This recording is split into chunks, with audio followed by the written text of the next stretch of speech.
आप सभी को मेरा नमस्कार। मैं हूं ऋषभ प्रसाद। आपकी मंजिल के सफर में आप सभी का फिर से एक बार स्वागत करता हूं। तो हमारा जो ये पिक्चर बेस्ड क्वेश्चन का पूरा सेशन चल रहा था, आज आपसे फिर मुलाकात हो रही है एक नए पिक्चर के साथ, एक नए क्वेश्चन के साथ। चलिए इस अपने सेशन को स्टार्ट करते हैं। Study this painting entitled. क्या दिया हुआ, एक पेंटिंग दिखा हुआ है जिसमें एंटाइटल्ड लिखा हुआ है कुछ, ए मुगल किताब खाना। क्या है ये? किताब खाना, मुगल का किताब खाना है जहाँ पे सारे किताबों को रखे जाते थे। इस पूरे अच्छे से इस पिक्चर को देखिए और जितने भी क्वेश्चन के आंसर है उससे आप अच्छे से आंसर लगाइए। मैं बार बार बोल रहा हूँ, बोर्ड में आपके ऐसे 4 एमसीक्यूज आएंगे, इन चारों का आप में से किसी 3 का करना है, ठीक है? चॉइस करना पड़ेगा। मैं यहाँ पे आपको क्या कर रहा हूँ, क्वेश्चन और आंसर समझा रहा हूँ जिससे आपका जो कंसेप्ट हो और डीप में क्लियर होता चला जाए, ठीक है? तो आज देखते हैं सारे क्वेश्चनों को।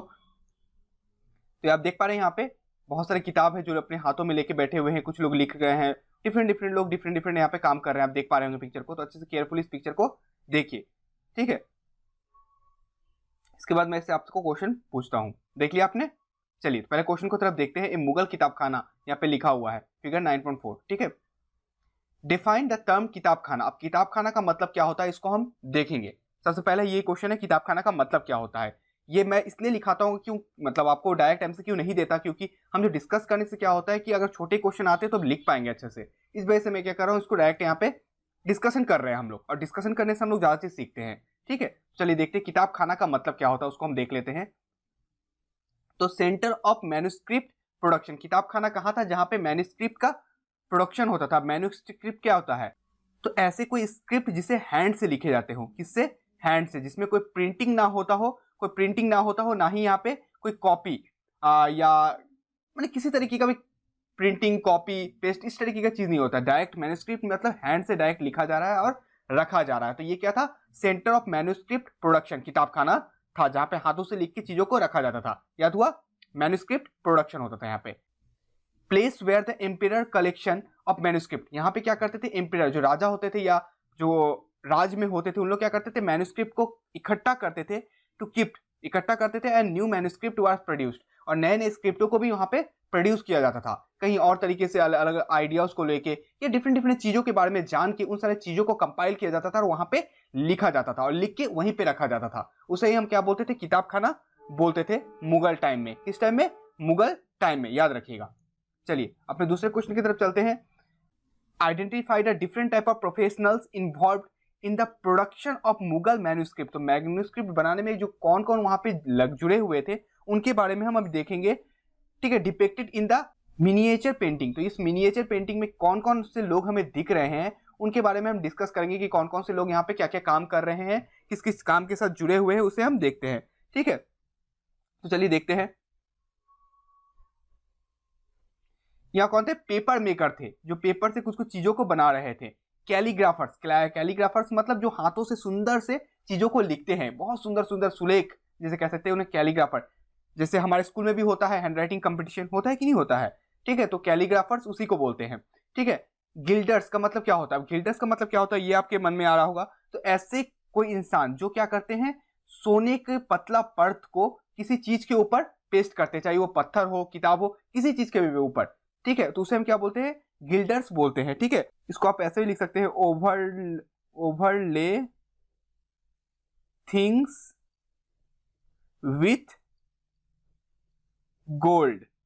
किसी चीज को गोल्ड से जब कवर किया जाता है, पतले परतों से गोल्ड का उसे कवर किया जाता है, चाहे वो किताब हो, चाहे मूर्ति हो, चाहे कोई भी चीज क्यों ना हो, उसे जो करने वाले को हम क्या बोलते हैं? गिल्डर्स बोलते हैं, याद रखिएगा, ठीक है?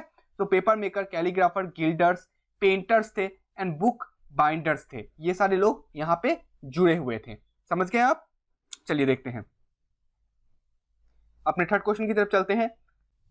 The production of chronicles was given importance in the Mughal empire because.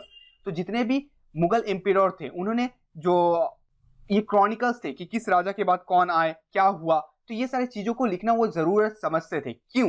ये ऐसा क्यों वो समझते थे, उस कारण को हम देखेंगे कि वो लिख के चीजों को, डॉक्यूमेंट्स को रखना क्यों जरूरत समझते थे। तो चलिए इस क्वेश्चन के आंसर को हम देखते हैं। It projected a vision of an enlightened kingdoms to all those who came its umbrella. तो उनसे ये भी दर्शाना चाहते थे कि अगर माने वो अपने महानताओं को, अपने अचीवमेंट को दिखाना चाहते थे। इससे क्या होता था कि जो भी उनके अगर अम्ब्रेला मतलब उनके छत्र छाया के नीचे आएंगे, जो उनके किंगडम में जुड़ेंगे, वो भी क्या हो जाएंगे? बहुत समृद्ध हो जाएंगे, वो इन चीजों को दिखाना चाहते थे। It convey to those who resist the rules of the Mughal. तो क्या होता है, ये भी मैसेज वो मतलब देना चाहते थे कि अगर कोई मुगल एम्पायर को रेजिस्ट रोकना चाहता है, all the resistance was destined to fail. तो जितना भी आप कोशिश क्यों ना कर लीजिए, आप मुगल एम्पायर को नहीं रोक सकते हैं, उनके राह पे आप नहीं आ सकते हैं, उनको मतलब आप कब्जे में नहीं ले सकते। वो क्या है, एकदम अपने प्रजाओं को, अपने सम्राट को क्या करते रहेंगे, एक्सपेंड करते रह जाएंगे। तो ये उनकी खूबियां थी, ठीक है।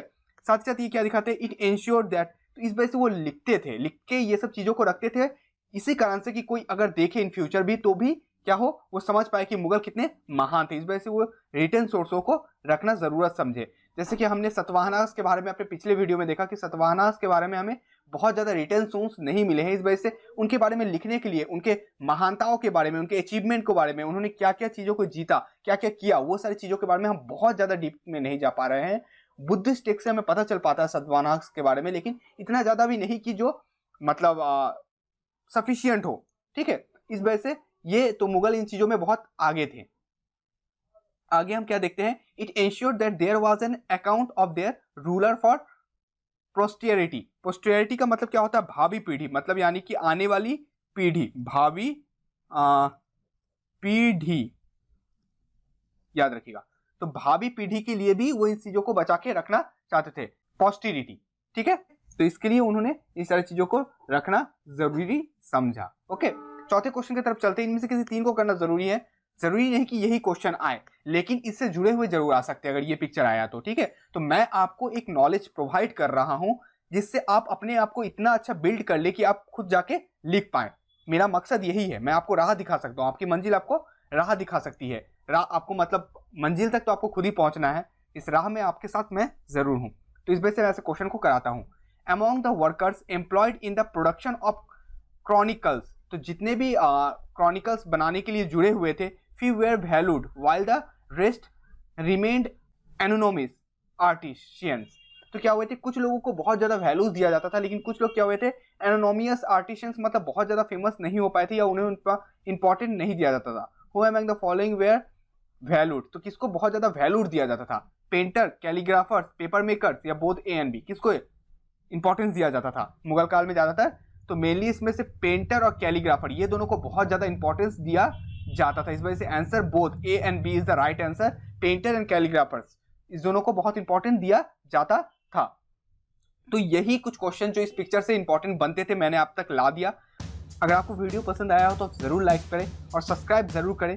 मैं इतनी मेहनत से आप तक ये वीडियोस को पहुंचाता हूं, आपका थोड़ा सपोर्ट मेरी तरफ भी होना चाहिए, ठीक है। तो शेयर भी कर सकते हैं अपने दोस्तों के साथ। हम अपने अगले वीडियोस में मिलेंगे, तब तक स्वस्थ रहिए, मस्त रहिए, मुस्कुराते रहिए, आपकी मंजिल आपको जरूर मिलेगी। धन्यवाद, जय हिंद।